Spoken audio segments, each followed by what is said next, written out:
फ्रांसीसी defence company Dassault aviation Bharat को Rafale लड़ाकू विमान का सोर्स कोड देने को तैयार नहीं है। इस तकनीकी खामी को लेकर भारत और फ्रांस के बीच मतभेद गहराते नजर आ रहे हैं। भारत की कोशिश है कि वह अपने राफेल फ्लीट को स्वदेशी मिसाइलों और रक्षा प्रणालियों के साथ बेहतर तरीके से जोड़े, लेकिन सोर्स कोड की गैरमौजूदगी इसमें सबसे बड़ी रुकावट बन रही है। रक्षा विशेषज्ञों का मानना है कि इस स्थिति में भारत फ्रांस से दूरी बनाकर रूस के साथ फाइटर जेट सहयोग को प्राथमिकता दे सकता है। सोर्स कोड किसी भी अत्याधुनिक हथियार प्रणाली का मूल सॉफ्टवेयर होता है जिसके जरिए सिस्टम काम करता है। इस कोड के बगैर कोई भी देश उस हथियार प्रणाली को अपनी जरूरतों के अनुसार कस्टमाइज या अपग्रेड नहीं कर सकता। भारत की योजना है कि वह राफेल जेट में ब्रह्मोस जैसी स्वदेशी मिसाइलों, भारतीय रडारों और अपने उपग्रह संचार नेटवर्क को जोड़े, लेकिन फ्रांस का सोर्स कोड न देना इस प्रक्रिया को बाधित कर रहा है। 2016 में भारत ने फ्रांस के साथ 36 राफेल लड़ाकू विमानों राफेल फाइटर जेट डील की थी। उस समय कुछ खास कस्टमाइजेशन और तकनीक हस्तांतरण तो हुआ, लेकिन डसॉल्ट एविएशन ने सोर्स कोड को साझा करने से साफ इनकार कर दिया। यही वजह है कि जब भी भारत को राफेल में कोई स्वदेशी हथियार प्रणाली लगानी होती है तो उसे फ्रांसीसी कंपनी की अनुमति और सहायता की जरूरत पड़ती है। फ्रांस का ये रवैया कोई नया नहीं है। मिराज लड़ाकू विमान, जिसे भारत ने कई दशक पहले फ्रांस से खरीदा था, उसका सोर्स कोड भी अब तक भारत को नहीं मिला है।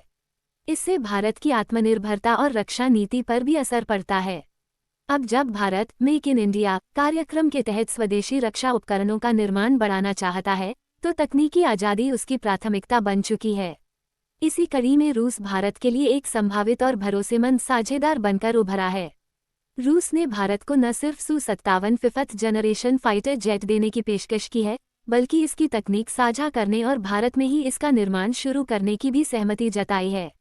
Su-57 लड़ाकू विमान बनाने वाली रूसी कंपनी ने स्पष्ट कहा है कि यदि भारत सरकार सहमत होती है तो भारत में पहले से मौजूद Su-30 MKI प्रोडक्शन लाइन से ही Su-57 का निर्माण शुरू किया जा सकता है।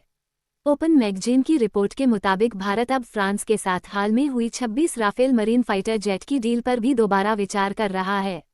राफेल मरीन को भारतीय नौसेना के लिए लिया जाना था, लेकिन तकनीकी स्वतंत्रता और कस्टमाइजेशन की सीमाओं को देखते हुए ये डील रद्द भी हो सकती है।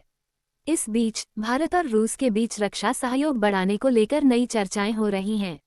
भारत के राष्ट्रीय सुरक्षा सलाहकार इस सप्ताह रूस की यात्रा पर हैं और माना जा रहा है कि इस दौरान S-400 एयर डिफेंस सिस्टम की अतिरिक्त यूनिट्स की खरीद के साथ साथ रूस के S-500 सिस्टम पर भी बात हो सकती है।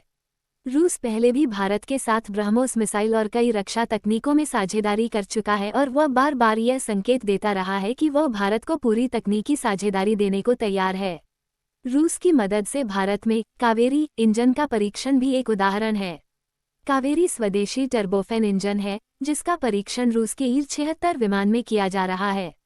ये परीक्षण दिखाता है कि भारत को तकनीकी इंफ्रास्ट्रक्चर और सहायता के लिए रूस पर भरोसा करना पड़ रहा है, क्योंकि पश्चिमी देश इस तरह की मदद देने में संकोच करते हैं।